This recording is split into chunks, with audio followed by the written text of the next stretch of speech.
अहमदाबाद के software engineer Harish Kumar ने मारी है वैशाली की लाइफ में एंट्री। पर वो है कि अरेंज मैरिज के सख्त खिलाफ है। 2 पीढ़ियों का घमासान युद्ध। देखिए कहानी के इस भाग में और जानिए किसकी होती है जीत। अरेंज मैरिज का हवाला देने वाली पुरानी पीढ़ी की या लव मैरिज में यकीन रखने वाली नई पीढ़ी की।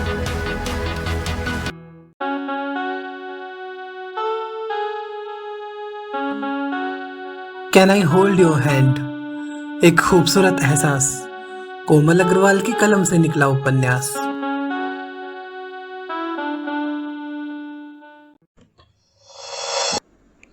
डियर लिसनर्स, आप सुन रहे हैं can I hold your hand, एक खूबसूरत एहसास का 19वां भाग मेरे यानी कोमल अग्रवाल के साथ।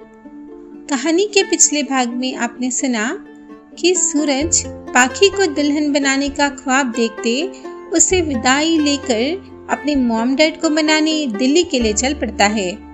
पाखी उसके वापस लौटने का बेसब्री से इंतजार कर रही होती है और अपनी डायरी में एक कविता लिखती है। तभी किसी ने अचानक उसके कमरे में प्रवेश किया और देखते ही देखते तेजी से उसके हाथों से डायरी छीन ली। अब आगे।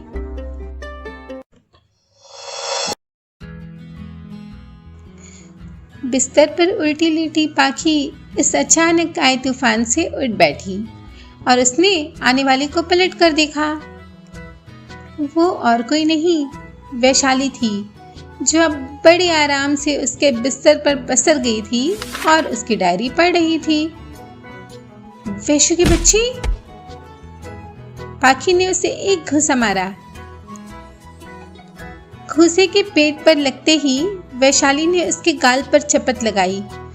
जरा मैं भी तो देखूं अकेले में किसे प्रेम पत्र लिखा जा रहा है, उसने पन्ने पलटते हुए कहा। पाखी उससे डायरी लेने की नाकामयाब कोशिश करने लगी। दोनों की शरारतों से कमरे का माहौल खुशनुमा हो गया। पाखी ने उसे पिंच करते हुए कहा, तेरी आदत जाएगी नहीं ना? तीर की तरह चली आ रही है, घर वालों ने निकाल दिया क्या? वैशाली चिड़चिड़ाते हुए बोली, वो तो मुझे निकालने की तैयारी पूरे जोर शोर से कर रहे हैं। पाखी ने प्रश्नवाचक दृष्टि से उसे देखा। आज कोई लड़का आ रहा है अहमदाबाद से अपनी टोली लेकर, वैशाली गुस्सा करने लगी। पाखी ने उसका मूड ठीक करने के लिए मजाक किया, और इस बंदर का नाम क्या है? है कोई software engineer, mister Harish Kumar, Vaishali ने बताया। कमाल का सेंस ऑफ ह्यूमर है तेरा, बंदर निकला इंजीनियर, पाखी ने उसे गुदगुदी की। वैशाली ने चिढ़ते हुए कहा, मुझे नहीं करनी अरेंज मैरिज। तो ये बात है, इसलिए तो यहाँ छुप कर बैठी है। अगर तेरी मम्मा को पता चल गया ना तो मेरी तो शामत ही आ जाएगी। वैशाली जवाब में बोली, मैं क्या करूं? मुझे बड़ा ऑकवर्ड लगता है उन लोगों के सामने सज संवर कर जाने में। पाखी ने कमेंट किया, तो ऐसे ही चली जा नाइट सूट में। उसकी बात सुन वैशाली नाराज होते हुए बोली, चुप कर दो। और ये क्या है? पोएम। आपका साथ मुझको जो मिल जाएगा। ब्यूटीफुल वर्ड्स यार। चल अब पूरी रिसाइट कर। पाखी ने भी शर्त रखी, उसके बाद तो सीधे घर जाएगी, बिल्कुल किसी ओबीडिएंट गर्ल की तरह, ठीक है? वैशाली ने उसकी बात मानते हुए कहा, yes darling, but you are coming with me. Pakhi ने हामी भरी, ओके स्वीट हार्ट।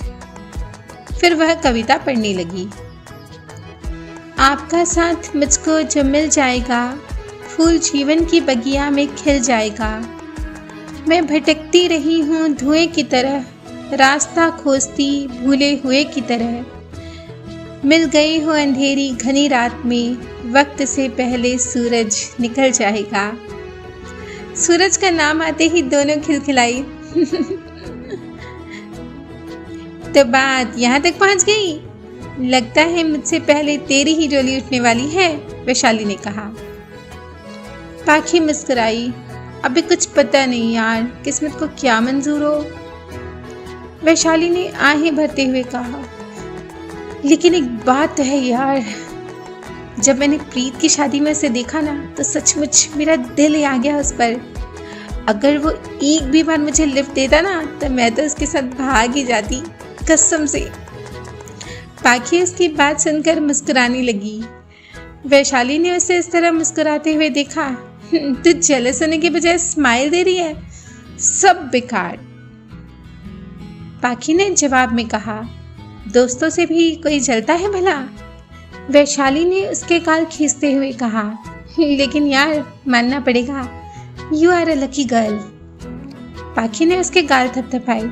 अच्छा, चल आप तेरे उस बंदर का भी लक चेक करते हैं। तभी वैशाली का फोन बजने लगा। वह चिढ़कर बोली, अब जाना पड़ेगा यार, चल तैयार हो जा।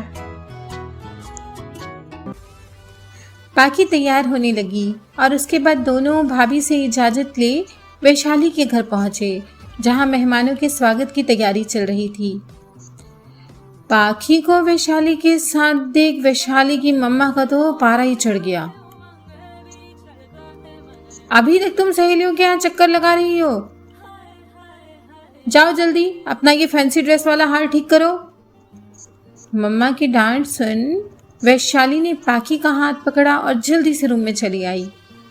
अभी वो शावर लेने घुसी ही थी कि उसकी मम्मा रूम में आई और पाखी को एक ड्रेस देते हुए बोली, सुनो तुम इसे पहन लेना, इतने सारे गेस्ट आएंगे तो तुम्हारा ये आउटडेटेड वाला ड्रेस भद्दा लगेगा बिल्कुल। पाखी ने उनसे ड्रेस लेते हुए हामी में सिर हिलाया और रूम बंद कर चुपचाप तैयार होने लगी। वैशाली शावर लेकर बाहर आई तो पाखी को न्यू फैशन का ड्रेस पहने देख हैरान रह गई, मगर साथ ही समझ भी गई कि ये किसकी करतूत है। मम्मा भी ना बिल्कुल हिटलर की नानी है, हमेशा अपनी मनमर्जी। पाखी ने उसे शांत करते हुए कहा, इतना गुस्सा करने की ज़रूरत नहीं है तुझे, वो जो भी कर रही है ना तेरे भले के लिए है, समझी? वैशाली ने मुंह बनाते हुए कहा, पता नहीं तू कैसे इन सबकी ज्यादती बर्दाश्त कर लेती है, मुझसे तो नहीं होता भाई। मैं कह ही देती हूँ, अगर मुझे वो हरीश पसंद नहीं आया ना तो मैं भूख हड़ताल कर दूंगी। पाखी ने उसे समझाया, अगर नहीं पसंद आया तब, अभी से क्यों रोना गाना कर रही है, देखना वो तुझे जरूर पसंद आएगा। वैशाली खुश होकर बोली, तो फिर हम दोनों लव मैरिज करेंगे, बिल्कुल प्रीत की तरह। दोनों ने एक दूसरे के गले में बाहें डाल दी। अहमदाबाद से हरीश अपने परिवारजनों के साथ वैशाली के घर पहुंचा था। रिश्ता लगभग तय ही था, बस देखने दिखाने की औपचारिक रस्म हो रही थी। वैशाली और हरीश का आमना सामना हुआ तो वैशाली उसे देखती ही रह गई। मम्मा ठीक ही कहती थी, किसी प्रिंस चार्मिंग से कम नहीं है। वैशाली ने रूम में आकर पाखी से कहा, स्वभाव से हंसमुख और तेज तर्रार हरीश ने वाकई उसे अपने अंदाज से प्रभावित किया था। उसकी शादी का मुहूर्त ठीक 3 महीने के बाद का था। सगाई दूसरे दिन बड़ी जोर शोर से हुई। सगाई से फ्री होने के बाद पाखी ने सूरज को कॉल किया, पर उधर से कोई जवाब नहीं आया। पूरी रात उसकी आंखों ही आंखों में कटी। न जाने किस्मत को क्या मंजूर है। सूरज का कोई फोन न उठाना और मैसेज न करना उसे बेहद परेशान किए हुए था। प्रीत को रात के इस वक्त परेशान करना उसे अच्छा नहीं लगा, इसलिए वह खामोशी से अपने दीवार पर लगी घड़ी के टिक टिक सुनती सूरज निकलने का इंतजार करती रही। सूरज निकला भी, मगर उसका सूरज अभी भी लापता था। उसने बेचैनी से फोन को देखा और प्रीत को फोन लगाने का निश्चय किया। दिल्ली की ग्रेटर कैलाश की कोठी के सामने ब्लैक कलर की एक इनोवा आकर रुकी। कार को पहचान गार्ड ने सलाम कर फाटक खोल दिया। कार अंदर चली गई। कार से उतरने वाला शख्स और कोई नहीं, सूरज प्रताप सिंह था। प्रताप इंडस्ट्रीज के मालिक महेंद्र प्रताप सिंह का छोटा बेटा।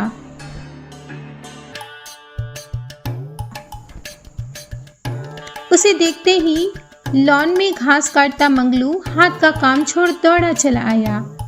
राम भली करे छोटे मालिक, आप अचानक, न कोई खबर न कोई फोन। क्यों, मॉम डैड नहीं है क्या? सूरज ने पूछा। मंगलू उसके पीछे चलता हुआ बोला, वही तो बताए रहे हैं छोटे मालिक, मलकिन तो बड़े मालिक के साथ पार्टी में गई रही। राम भली करे, उसने अपना प्रिय वाक्य दोहराया। सूरज अपने कमरे की तरफ बढ़ता हुआ बोला, मंगलू एक काम करो, मेरे लिए डिनर बनवाओ, बहुत भूख लगी है। सोचा था मॉम के हाथ का डिनर मिलेगा, but bad luck. Suraj shower लेने चला गया और मंगलू बावर्ची के पास खबर देने भागा। सुबह देर तक वह सोता रहा और जब उसकी नींद खुली तो उसने देखा कि उसकी मॉम आनंदिता प्रताप कमरे की खिड़कियों के पर्दे सरका रही है। उसे देखते ही वह उसके पास आई। सूरज के पास आकर उन्होंने उसे दुलारा। गुड मॉर्निंग सूरज, ये क्या हालत बना रखी है? रात को ठीक से नींद नहीं लेते क्या? सूरज उन्हें देख उठ बैठा। गुड मॉर्निंग मॉम, इसलिए तो आपसे इतनी बार कहा कि मेरे साथ चलकर मसूरी में रहिए, मगर मुझसे ज़्यादा आपको अपनी पार्टीज प्यारी हैं। आनंदिता बेटे की शिकायत से नाखुश हो बोली, आते हो तो शिकायतों का बॉक्स भी साथ ले आते हो। चलो, अपने हाथ से नाश्ता बनाया है तुम्हारे लिए। तुम्हारे डैडी कब से तुम्हारे जागने का वेट कर रहे हैं, जानते हो? आप चलिए मॉम, मैं अब भी आया, कहते हुए सूरज फटाफट तैयार होने चला गया।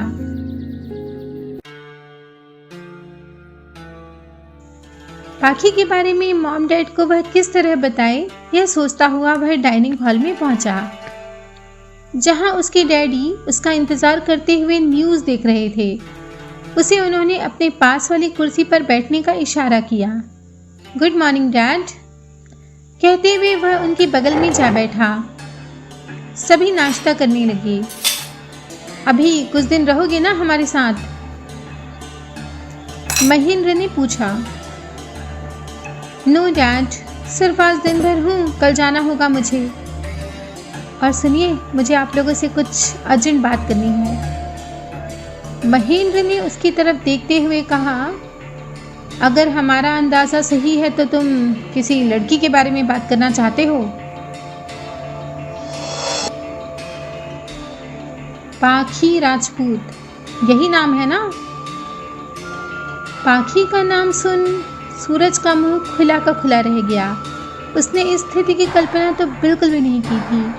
हैरान परेशान वह कभी अपने डैडी को तो कभी अपनी मॉम को सवालिया निगाह से देखने लगा। तो दोस्तों, वैशाली को तो मिल गई है अपनी मंजिल, मगर पाखी का कहीं टूट न जाए दिल। क्या सूरज के मॉम डैड करेंगे उसे अपने खानदान की बहू के रूप में स्वीकार, या सूरज को मान लेनी होगी हार? जानने के लिए सुनिए कहानी का अगला भाग। आगे सुनने के लिए कनेक्टिंग ड्रीम्स को कीजिए सब्सक्राइब, और हाँ, नोटिफिकेशन बेल भी प्रेस कीजिए क्विक अपडेट्स पाने के लिए। पसंद आया तो लाइक का बटन जरूर दबाइए, शेयर कीजिए अपने फ्रेंड्स एंड फैमिली के साथ, और अपनी फीलिंग्स शेयर कीजिए हमसे कमेंट्स के द्वारा। Stay tuned with connecting dreams. Thank you.